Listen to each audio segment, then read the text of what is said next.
করোনাকালীন শিক্ষা কার্যক্রম চলমান রাখার স্বার্থে জাতীয় বিশ্ববিদ্যালয়ের উদ্যোগে অনলাইন ক্লাসে সবাইকে স্বাগতম জানাচ্ছি। আজকে বিষয় উদ্ভিদ বিজ্ঞান, অনার্স চতুর্থ বর্ষ, কোর্স কোড 24-3009, কোর্সের নাম উদ্ভিদ প্রজনন। আর আজকে আমার লেকচার নম্বর 9, যার শিরোনাম হচ্ছে স্ব ও পরপরাগী ফসলে প্রজনন কৌশল। তোমাদের সাথে আছি আমি হ্যাপি বড়ুয়া, সহকারী অধ্যাপক উদ্ভিদ বিজ্ঞান, সরকারি সিটি কলেজ, চট্টগ্রাম। এই যে আমরা আজকে যে চ্যাপ্টারটা পড়তে যাচ্ছি এটা হচ্ছে স্ব এবং পরপরাগী ফসলে প্রজনন কৌশল। তো স্বপরাগী ফসলের প্রজনন কৌশল বলতে যেটা আমরা বুঝি সেটা হচ্ছে স্বপরাগী ফসলে সংকরায়নের প্রধান উদ্দেশ্যই হলো দুই বা ততোধিক ফসলের আকাঙ্ক্ষিত বৈশিষ্ট্য সমূহ একটি উদ্ভিদে স্থানান্তরিত করা। তাই এই পদ্ধতির প্রথম ধাপ হলো কাঙ্ক্ষিত জেনোটাইপ সম্পন্ন উদ্ভিদের মধ্যে সংকরায়ন করা।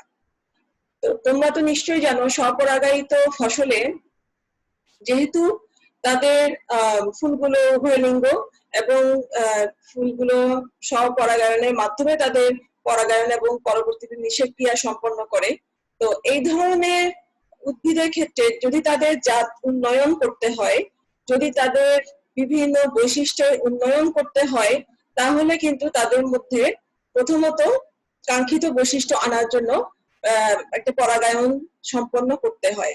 এটা আমরা এর আগের ক্লাসে আমরা পড়েছি, যেখানে আমরা সংকরায়ন পদ্ধতিগুলো যেখানে আমরা পড়েছি সেখানে আমরা জানি যে ইমাস্কুলেশন এবং তারপর বিভিন্ন ধাপগুলোর মাধ্যমে আমরা কিন্তু স্বপরাগী ফসলে পরপরাগায়ন করে থাকি। পরপরাগায়নের উদ্দেশ্যই হচ্ছে যেটা আমরা ব্রিডিং প্রোগ্রাম যেটা করব, আমরা যেই প্রোগ্রামটার মাধ্যমে কোনো একটা ফসলের জাত উন্নয়ন করতে যাব, সেখানে প্রথম ধাপটাই হচ্ছে স্বপরাগী ফসলের মধ্যে পরপরাগায়ন সম্পন্ন করা বা সংকরায়ন সম্পন্ন করা। তাহলেই তার মধ্যে আকাঙ্ক্ষিত বৈশিষ্ট্যগুলো আসবে। এবং এর পরবর্তী ধাপগুলোতে তাদের যেটা করা হয় সেটা হচ্ছে F1 উদ্ভিদগুলো একই রকম বৈশিষ্ট্য প্রকাশ করে বলে কোনো রকম নির্বাচন ছাড়াই F2 উদ্ভিদ জন্মানো হয়। এই সময় থেকে তাদের জিন পৃথকীকরণ হতে থাকে।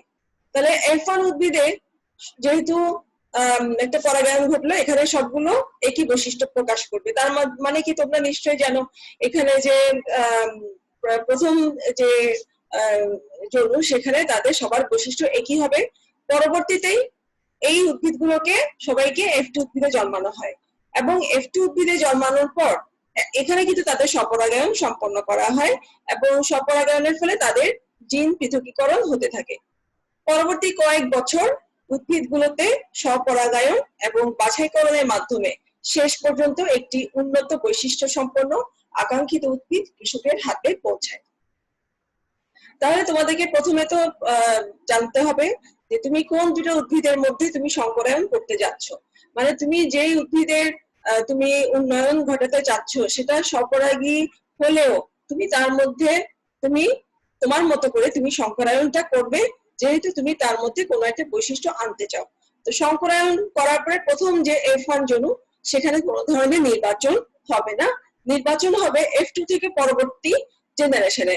এবং এইভাবে ধাপে ধাপে বেশ কয়েক বছর যখন তাদের মধ্যে যখন স্বপরাগায়ন ঘটতে থাকে, তাদের মধ্যে জিন পৃথকীকরণ ঘটতে থাকে এবং সেখান থেকে বাছাইয়ের মাধ্যমে উন্নত বৈশিষ্ট্য সম্পন্ন একটি জাত কৃষকের হাতে পৌঁছানো হয়। এবার আমরা দেখি স্বপরাগায়িত ফসলের প্রজননের জন্য কি কি পদ্ধতি আছে। ফুলজি পদ্ধতি বা পেডিগ্রি মেথড। 2, আয়ত পদ্ধতি বা বাল্ক মেথড। 3, রূপান্তরিত আয়ত পদ্ধতি বা মডিফাইড বাল্ক মেথড। 4, পশ্চাৎ সংকরায়ন বা ব্যাকক্রস মেথড। 5 হচ্ছে একক বীজ সংকর বংশধর পদ্ধতি বা সিঙ্গেল সিড ডিসেন্ট মেথড। 6, দ্বিগুণিত একপ্রস্থি পদ্ধতি বা ডাবলড হ্যাপ্লয়েড মেথড। 7, সম্মিলিত সংকরায়ন বা মাল্টিপল ক্রসিং। তো এগুলো হচ্ছে স্বপরাগায়িত ফসলে যে সমস্ত পদ্ধতি প্রয়োগ করা হয়। আমরা এখন দেখি ফুলজি পদ্ধতি বা পেডিগ্রি মেথড বলতে কি বোঝানো হয়।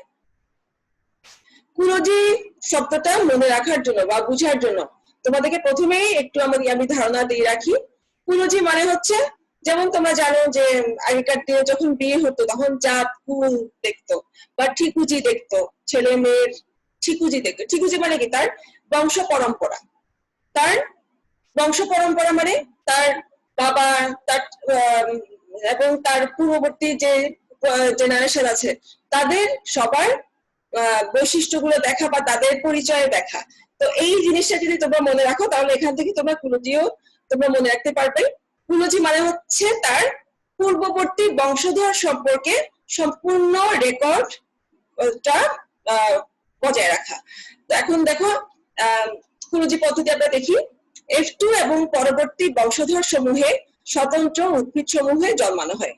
আচ্ছা, প্রথমে তো আমরা সংকরায়ন করে ফেললাম, এরপরে F2 এবং পরবর্তী বংশধরে স্বতন্ত্র উদ্ভিদগুলো জন্মানো হলো। বিভিন্ন সারির উদ্ভিদ সমূহ এবং একই সারির উদ্ভিদ সমূহের মধ্যে নির্বাচন পরিচালনা করা হয়। তাহলে আমি আলাদাভাবে কিন্তু সবাইকে আমি খেয়াল রাখতে হচ্ছে, বিভিন্ন সারিতে যে উদ্ভিদগুলো জন্মাচ্ছে তাদের সবাইকে সেখান থেকে আমাকে নির্বাচন করতে হবে। আবার একই সারির যে উদ্ভিদগুলো আছে, একই সারির মধ্যে কোন কোন উদ্ভিদগুলো ভালো বৈশিষ্ট্য দিচ্ছে তাদেরকেও নির্বাচন করতে হবে। এরপর হচ্ছে প্রতি ক্ষেত্রে প্রজনক জাতক সম্পর্ক লিপিবদ্ধ করে রাখতে হয়। একে কুলজি নথি বা পেডিগ্রি রেকর্ড বলা হয়। এখানে প্রজনক, কোন প্রজনক থেকে এই জাতক আসলো, কোন প্রজনকের বা কোন সারির কোন উদ্ভিদ থেকে এই জাতক আসলো, এই সম্পর্কে সম্পূর্ণ তথ্যগুলো লিপিবদ্ধ করে রাখতে হয় বলে এটাকে পেডিগ্রি রেকর্ড বা কুলজি নথি বলা হয়। তারপর হচ্ছে প্রতিটি নির্বাচনের সময় সঠিক নথি রক্ষা করা হয় বলে একটি নির্দিষ্ট উদ্ভিদ F2 এর কোন নির্দিষ্ট উদ্ভিদ থেকে পাওয়া গেছে তা সহজেই জানা যায়। তাহলে এই নথি রক্ষা করাটাই কিন্তু কুলজি পদ্ধতির সবচাইতে প্রধানতম বৈশিষ্ট্য, এটা তোমাদের মনে রাখতে হবে। এবার আমরা একটা ছবি দেখি। পেডিগ্রি মেথডে কি করা হয়? প্যারেন্ট এ আর প্যারেন্ট বি এর মধ্যে সংকরায়ন করা হলো, এখান থেকে পাওয়া গেল F1। ঠিক আছে, এরপরে হচ্ছে F2 তে, এখানে F1 যাদেরকে পেলাম তাদেরকে F2 তে জন্মানো হলো। Selection for highly heritable traits, F2 তে যাদেরকে জন্মানো হলো সেখান থেকে ধরো এই তিনটা উদ্ভিদের ফলন সবচেয়ে ভালো পাওয়া গেল। তো তিনটা উদ্ভিদের যে বীজগুলো তাদের সবাইকে আলাদাভাবেই রাখা হলো, এবং ধরো এই উদ্ভিদের যে বীজগুলো তাদের সবাইকে একটা প্লটে লাগানো হলো, এই উদ্ভিদ থেকে প্রাপ্ত বীজগুলোকে আরেকটা প্লটে লাগানো হলো, এই উদ্ভিদ থেকে প্রাপ্ত বীজগুলোকে আরেকটা প্লটে লাগানো হলো। এবং আমি কিন্তু প্রত্যেকটা ধাপে আমি কিন্তু এখানে তার রেকর্ডটা রেখে দিচ্ছি, যে ধরো এই সারিতে এটা হচ্ছে 1, তাহলে প্রথম সারির এই উদ্ভিদগুলো F2-1 এর প্রথম সারি এগুলো, তাহলে এটা হচ্ছে 6 নাম্বার সারি। তাহলে F2-6 এর প্রজন্ম তার জাতক হচ্ছে এগুলো। আবার ধরো 10 এর জাতকগুলো হচ্ছে এগুলো, তাহলে আমি রেকর্ড রাখলাম। এরপর হচ্ছে এই F2-1 এর যে জাতকগুলো তাদের মধ্যে ধরো আবার এই দুটি উদ্ভিদের ফলন ভালো পাওয়া গেল, এই দুইটা ফলন ভালো পাওয়ার কারণে আমি এটাকে সিলেক্ট করলাম। দ্বিতীয় যে প্লটটা সেখান থেকে ধরো কাউকেই পাওয়া গেল না, সেখান থেকেই ফলন ভালো পাওয়া গেল না। আর তৃতীয় যে প্লটটা সেখান থেকে একটা উদ্ভিদের ফলন ভালো পাওয়া গেল। তাহলে আমি এখানে কি করলাম? প্রত্যেকটা সারির মধ্যে তুলনা করলাম, আবার প্রত্যেকটা সারির মধ্যে আবার উদ্ভিদ নির্বাচন করলাম। তাহলে এখানে আমাকে আবার লিখে রাখতে হবে F2-1 এর মধ্যে ধরো এটা 1 নাম্বার সারি, এটা 2 নাম্বার সারি, আবার এটা হচ্ছে F2-10 এর মধ্যে এটা ধরো 3 নাম্বার সারি। তাহলে এই যে প্রত্যেকটা সারি থেকে আবার আমি উদ্ভিদ জন্মাবো। এখানে প্রথম যে উদ্ভিদটা তার বীজগুলো হচ্ছে এটা, এটার দ্বিতীয় যে উদ্ভিদটা তার বীজ হচ্ছে এগুলো, আবার তৃতীয় সারির যে উদ্ভিদটা তার বীজ হচ্ছে এগুলো। এবার কি করব? এখান থেকে F4 ফ্যামিলি, এখান থেকে প্রায়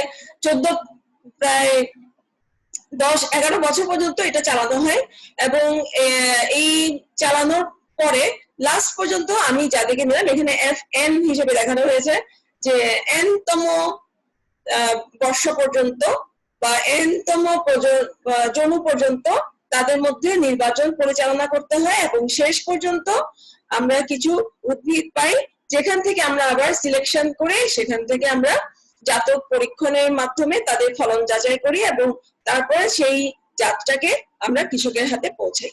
তো এই হচ্ছে পেডিগ্রি মেথড। আমরা এখানে আরেকটা ছবিতে দেখি ভ্যারাইটি এ এবং ভ্যারাইটি বি এর মধ্যে প্রথমত ক্রস করা হলো, প্লট একটা প্লটে লাগানো হলো। এরপর হচ্ছে স্পেস প্ল্যান্টেড, এখান থেকে যে উদ্ভিদগুলো তাদেরকে সবাইকে F2 জেনারেশনে কি তাদেরকে যথেষ্ট ফাঁক রেখে রেখে এখানে তাদেরকে জন্মানো হলো। এরপরে হচ্ছে প্ল্যান্ট রোজ, এখান থেকে যে সমস্ত উদ্ভিদ পাওয়া গেল তাদেরকে আলাদা আলাদা সারিতে জন্মানো হলো F3 তে। এবারে F3 তে যাদেরকে পাওয়া গেল, যে সমস্ত উদ্ভিদগুলো ভালো ফলাফল দিল তাদেরকে আবার নির্বাচন করা হলো। ধরো এখান থেকে 4 নম্বর যে উদ্ভিদটা তার ফলন আমরা ভালো পেয়েছি বা তার মধ্যে বৈশিষ্ট্যগুলো ভালো পেয়েছি, এবং 4 নম্বরে যে উদ্ভিদটা তার থেকে আবার যে বীজগুলো তাদেরকে আমি আবার 5টা সারিতে আমি লাগালাম। 4 নম্বর উদ্ভিদ থেকে যে বীজগুলো পেলাম তাদেরকে আমি আবার 5টা সারিতে লাগালাম। আবার ধরো এটা 8 নম্বর উদ্ভিদ, 8 নম্বর উদ্ভিদের ফলন ভালো ছিল, তাই 8 নম্বর উদ্ভিদের থেকে যেই বীজগুলো আমি পেয়েছিলাম তাদেরকে আমি 4র্থ বছরে তাদেরকে আমি আলাদা সারি করে লাগালাম। এভাবে প্রত্যেকটা সারি থেকে নির্বাচিত উদ্ভিদগুলোকে পরবর্তী বছরের জন্য আবার আলাদা আলাদা সারি করে লাগানো হলো। তাহলে ফ্যামিলিস অফ প্ল্যান্ট রোজ, তাহলে এখানে প্রত্যেকটা উদ্ভিদ থেকে এটা হচ্ছে একটা ফ্যামিলি, প্রত্যেকটা নির্বাচিত উদ্ভিদে আলাদা আলাদা ফ্যামিলি হলো। এরপরে 5ম বছরে কি হলো, ধরো এখানে যতগুলো ফ্যামিলি তাদের মধ্যে আবার সবগুলো ফ্যামিলির গড় ফলন ভালো না, এখান থেকে হয়তো নির্বাচিত হলো 4টা বা 5টা ফ্যামিলি এবং সেখান থেকে প্রাপ্ত উদ্ভিদগুলোকেও আবার আলাদা আলাদা সারি করে লাগালাম, প্রত্যেকটাকে আলাদা করে লাগালাম। 6ষ্ঠ বছরে আবার নির্বাচন করা হলো এবং নির্বাচিত উদ্ভিদের বীজগুলোকে আলাদা করে লাগালাম। 7ম বছরেও একই রকম, এবং 7ম বছরে গিয়ে কিন্তু এখান থেকে প্রাপ্ত উদ্ভিদের যে বাছাই করা যে উদ্ভিদগুলো তাদের প্রাথমিক ফলন যাচাই করা হয়। প্রাথমিক ফলন যাচাই করার জন্য তাদেরকে আলাদা আলাদা প্লটে লাগানো হলো এবং সেখান থেকে ফলনটা কিরকম পাওয়া গেল। এবং এখানে তোমরা মনে রাখবে যে প্রত্যেক ক্ষেত্রে কিন্তু একটা স্ট্যান্ডার্ড একটা চেক রাখা হয়, যেখানে স্ট্যান্ডার্ড চেকের সাথে সবসময় তুলনা করা হয় যে এখান থেকে যাকে নির্বাচিত করা হচ্ছে সেই উদ্ভিদটা আবাদি জাতের চেয়ে বেশি ভালো ফলন দিচ্ছে কিনা। তো এই 7ম বছরে গিয়ে প্রিলিমিনারি ইল ট্রায়াল করা হলো, এরপরে 10ম বছর পর্যন্ত ইল ট্রায়াল করা হলো। এখান থেকে বিভিন্ন প্লটে তাদের ফলন যাচাই করা হলো বা জাতক পরীক্ষণ করা হলো। এই হলো পেডিগ্রি মেথড, এবং প্রত্যেক ক্ষেত্রে কিন্তু রেকর্ডটা অবশ্যই রাখা হয়েছে। এবার আমরা দেখি কুলজি পদ্ধতির সুবিধাগুলো কি কি। যেসব বৈশিষ্ট্য সহজে শনাক্ত করা যায় এবং সহজে জাতকে সঞ্চারিত হতে পারে সেসব বৈশিষ্ট্য উন্নয়নে এই পদ্ধতি কার্যকর। তবে যেসব বৈশিষ্ট্য সহজে শনাক্ত করা যায় মানে হচ্ছে কি ফেনোটাইপিক বৈশিষ্ট্য অবশ্যই ক্লিয়ারলি বোঝা যেতে হবে এবং এই বৈশিষ্ট্যগুলো জাতকে সঞ্চারিত হতে হবে। দ্বিতীয়ত হচ্ছে কুলজি নথি সংরক্ষণ করা হয় বলে সহজেই বিভিন্ন বৈশিষ্ট্যের মৌলিক তথ্যাবলী জানা সম্ভব। তাহলে ধরো যেই উদ্ভিদটা শেষ পর্যন্ত আমি পেলাম, আমি অবশ্যই জানবো যে এটা F2 এর কোন জাতক থেকে আমরা পেয়েছি। 10 বছর পরেও আমি কিন্তু জানতে পারবো যে 10 বছর আগে কোন উদ্ভিদটার জাতক এই উদ্ভিদটা। তাহলে আমার পক্ষে আমার জন্য এটা সুবিধা কেন হবে, তাহলে পরবর্তীতে যে কোনো সময়ে আমি প্রয়োজনে আবার সেই F2 তে যে উদ্ভিদ ছিল F2 বা কোন দুটো উদ্ভিদের সমপরায়নের মাধ্যমে F2 পেয়েছিলাম, তাহলে আমি সেই দুটো উদ্ভিদের সমপরায়নের মাধ্যমে আমি আবার নতুন কোনো বৈশিষ্ট্যের সন্ধান করতে পারবো। তাহলে নথি এই জন্যই সুবিধা। 3 নম্বর হচ্ছে অপেক্ষাকৃত কম সময়ে নতুন একটি সারি বা নতুন জাত সৃষ্টি করা যায়। এরপর হচ্ছে কুলজি পদ্ধতির অসুবিধা। সঠিকভাবে কুলজি নথি সংরক্ষণ করা অত্যন্ত সতর্কতার সাথে করতে হয়, সেই জন্য এটি অনেক সময় সাপেক্ষ। এখানে অনেক পর্যবেক্ষণ এবং এখানে যথেষ্ট সতর্কতা অবলম্বন করতে হয়, কারণ একটু ভুল হয়ে গেলেই পরবর্তীতে সব নির্বাচনের ক্ষেত্রে ভুল হয়ে যাবে। দ্বিতীয়ত হচ্ছে এই পদ্ধতিটি সম্পূর্ণভাবে প্রজননবিদের দক্ষতার উপর নির্ভর করে, প্রাকৃতিক নির্বাচনের কোনো সুযোগ এতে নেই। প্রজননবিদের দক্ষতা বলতে বোঝায় প্রজননবিদ দেখে বুঝতে হবে যে এটা যে নির্বাচন করা হচ্ছে যে উদ্ভিদটা সেটা আসলেই সেই উদ্ভিদটা অনেক উন্নত।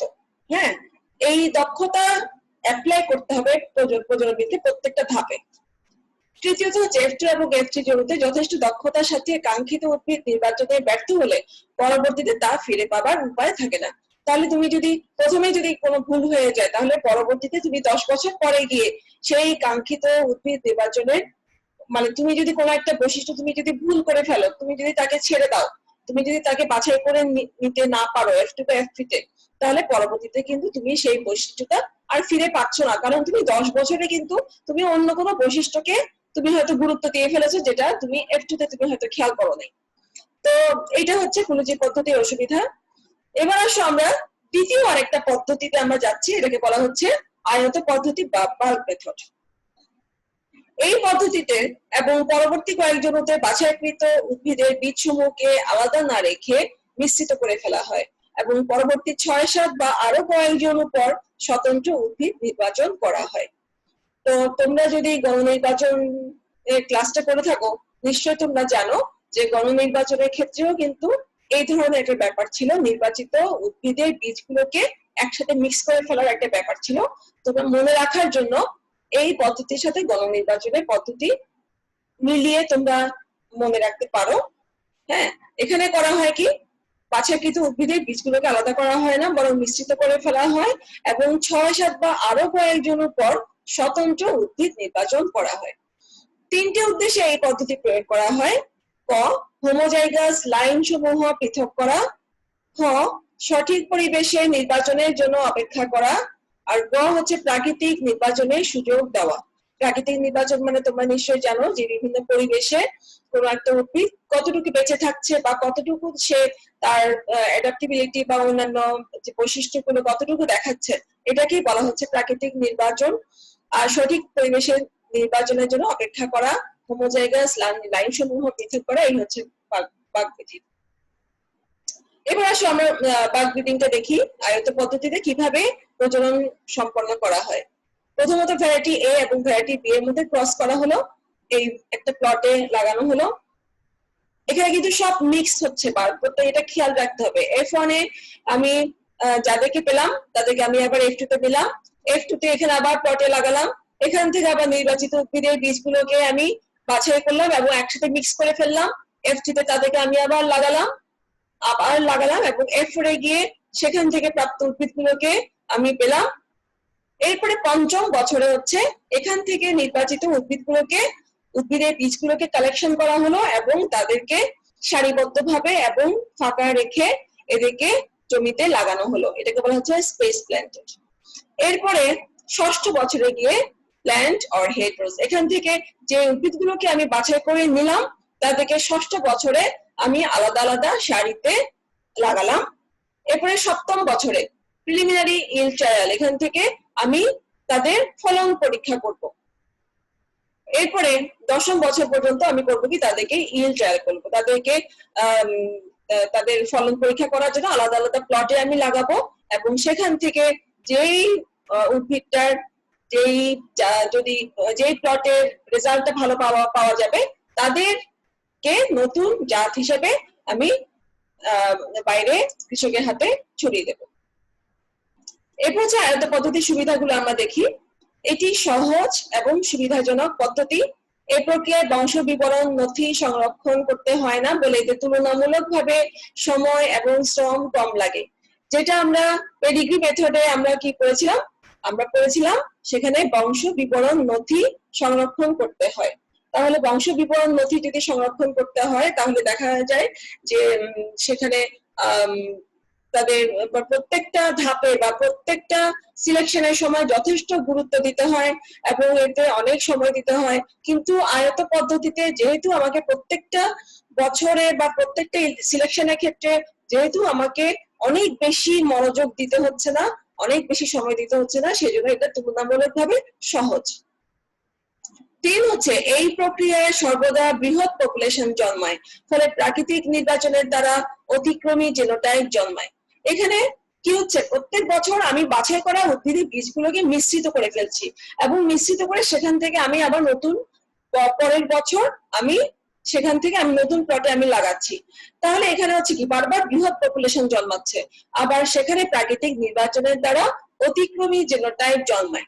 অতিক্রমী জেনোটাইপ শব্দটা তোমরা আগেও পেয়েছো, আমি আবারও বলছি, অতিক্রমী জেনোটাইপ বলতে বোঝানো হয় এমন ধরনের বৈশিষ্ট্য যেখানে মাতৃ বা পিতৃ প্রজনককে ছাপিয়ে যায়, যে বৈশিষ্ট্যগুলো মাতৃ বা পিতৃ প্রজনকের চাইতেও বেশি পাওয়া যায়। ধরো মাতৃ এবং পিতৃ প্রজনকে যে ফলন পাওয়া যেত, এই যে পপুলেশনটা, এটা হয়তো তার মাতৃ এবং পিতৃ প্রজনকের চাইতেও বেশি ফলন দিচ্ছে, বা অন্য কোনো বৈশিষ্ট্যের জন্য যদি আমরা এই সংকরায়নটা করে থাকি, তাহলে অতিক্রমী জেনোটাইপ যেটা, সেটা হচ্ছে তার প্রজনকের চাইতেও ভালো বৈশিষ্ট্যগুলো শো করবে।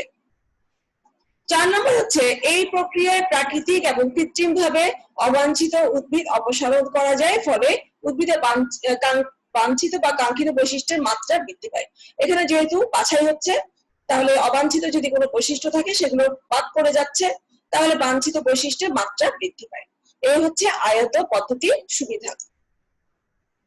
এবার আসো আমরা অসুবিধাগুলো দেখি। এই পদ্ধতিতে জাত উদ্ভাবনে অনেক দীর্ঘ সময় লাগে, এটা প্রায় 15 বছর বা এর চেয়ে বেশি সময় লাগতে পারে। 2 হচ্ছে প্রজননবিদকে উদ্ভিদ নির্বাচনের জন্য প্রাকৃতিক নির্বাচনের উপর নির্ভর করতে হয়। এই ক্ষেত্রে প্রজননবিদের নিজের দক্ষতা এবং বিচার বিবেচনা কাজে লাগানোর খুব একটা সুযোগ পান না, যেহেতু এটা অনেক বছর ধরে মিশ্রিত করে গাছ লাগানো হচ্ছে, আবার সেখান থেকে নেওয়া হচ্ছে। এখানে কিন্তু প্রজননবিদের নিজের দক্ষতা এবং বিচার বিবেচনা কাজে লাগানোর খুব একটা সুযোগ নাই। তৃতীয়ত হচ্ছে এই পদ্ধতির শেষ পর্যায়ে তুলনামূলকভাবে বেশি সংখ্যক উদ্ভিদ নির্বাচন করতে হয়। তো এখানে এই যে ব্যাপারগুলো, এগুলো হচ্ছে আয়ত পদ্ধতির অসুবিধা। এবং তোমাদেরকে এটা অবশ্যই জানা থাকতে হবে, পেডিগ্রি মেথডের ক্ষেত্রে যেটা হয় যে ওখানে অপেক্ষাকৃত কম সময় লাগে, যদিও নথি রেকর্ডগুলো সংরক্ষণ করা যদিও কঠিন, কিন্তু কৃষকের কাছে এবং প্রজননবিদের কাছে পেডিগ্রি মেথড কিন্তু বেশি ইউজফুল, এবং তারা পেডিগ্রি মেথডেই ওনারা প্রজনন বা ব্রিডিং কাজটা সম্পন্ন করতে ওনারা পছন্দ করেন, যেটা আয়ত পদ্ধতির ক্ষেত্রে ওনারা খুব একটা এটাকে পছন্দ করেন না। এবং সেই ক্ষেত্রে, এবং এখানে এই সময়টা অনেক লম্বা, এখানে প্রায় 15 বছর পর্যন্ত একটা জাতকে উদ্ভাবন করার জন্য 15 বছর ধরে সময় দিতে হয়। এতদিন পর্যন্ত একটা জাতকে মেনটেন করা অনেক সময় কষ্টকর হয়ে যায়। আর এখানে পেডিগ্রি মেথড এবং বার্ক মেথডের মধ্যে কিছু পার্থক্য দেওয়া হয়েছে, তোমরা তোমাদের বই থেকেও পড়ে নিতে পারবে। Most widely use breeding method, এটা সবচেয়ে বেশি ব্যবহৃত হয়, আর বার্ক মেথড হচ্ছে সীমিত পরিসরে ব্যবহার করা হয়। তারপর হচ্ছে এখানে F2 তে এখানে বাছাই করে আলাদাভাবে প্রজননী জন্মানো হয়, আর বার্ক মেথডের ক্ষেত্রে এসব মিশ্রিত করে মিশানো তারপরে জন্মানো হয়। এই ব্যাপারগুলো এটা তোমাদেরকে আমি আগেই বলেছি, তোমরা একটু দেখে নিবা। তারপর হচ্ছে পেডিগ্রি মেথডের ক্ষেত্রে পুরোজি রেকর্ড বা সেই নথিগুলো সংরক্ষণ করতে হয়, বার্ক মেথডের ক্ষেত্রে সেটা সংরক্ষণ করার কোনো প্রয়োজনীয়তা নাই। আর পেডিগ্রি মেথডে যেহেতু নথি সংরক্ষণ করতে হয়, এখানে প্রজননবিদের অনেক সতর্কতার প্রয়োজন হয়। বার্ক মেথডে অতটা সতর্কতার প্রয়োজন নাই, যেহেতু এখানে রেকর্ড সংরক্ষণ করতে হয় না। তারপর হচ্ছে ক্লোজ এই তো যে এখান থেকে 12 থেকে 13 বছর লাগে, আর আয়ত পদ্ধতিতে 15 বছর সময় লাগে।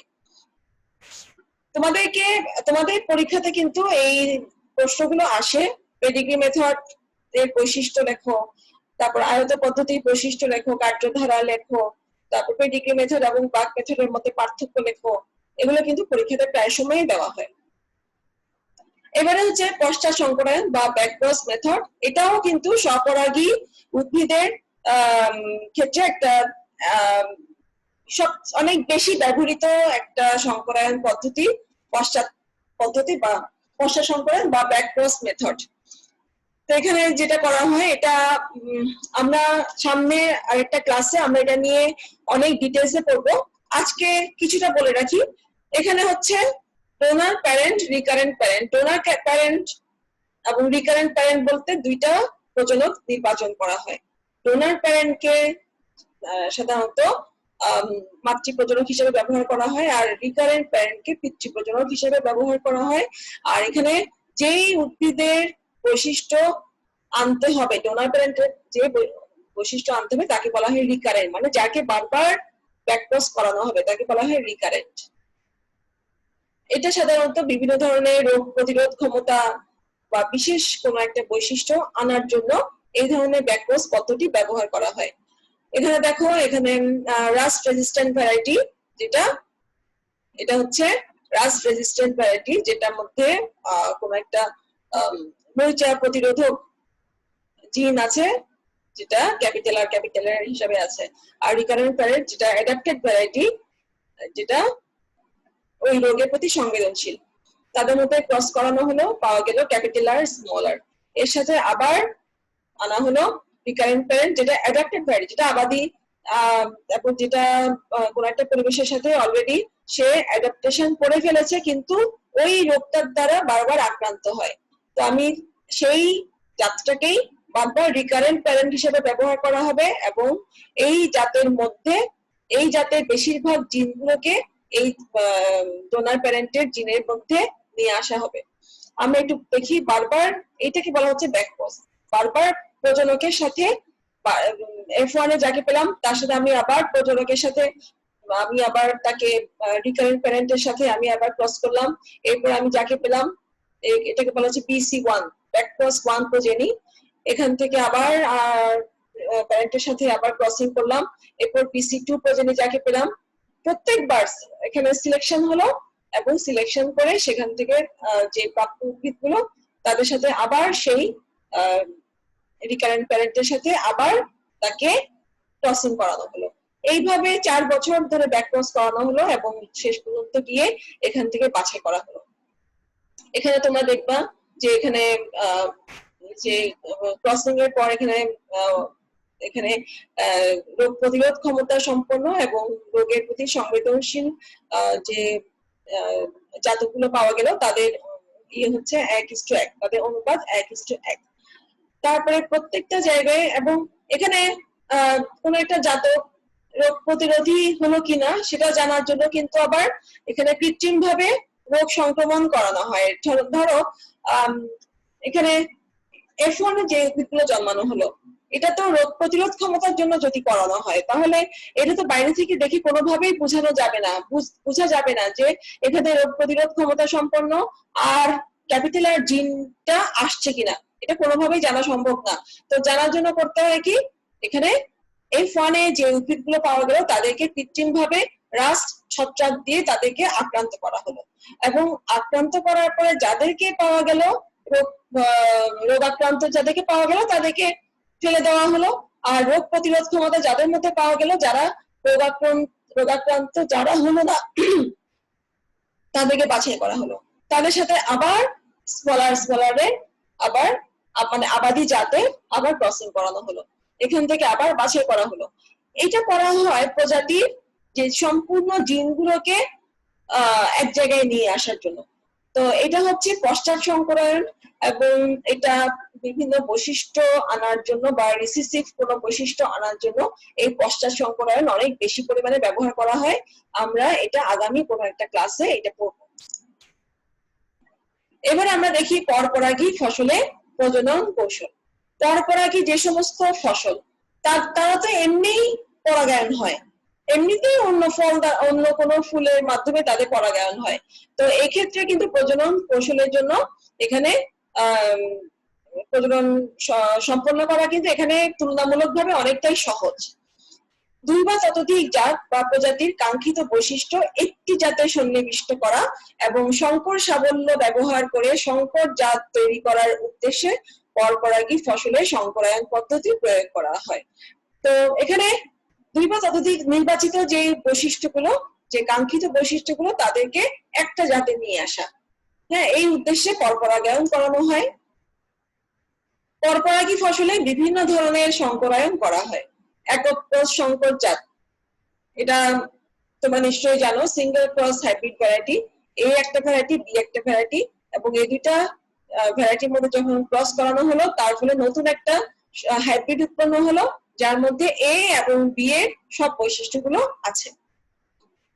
দ্বিতীয় সংকর জাত বা ডাবল ক্রস হাইব্রিড ভ্যারাইটি, এ এবং বি এর মধ্যে ক্রস করে এবি পাওয়া গেল, সি এবং ডি এর মধ্যে ক্রস করলে সিডি পাওয়া গেল, এবি আর সিডি এর মধ্যে ক্রস করানো হলে এবিসিডি পাওয়া গেল।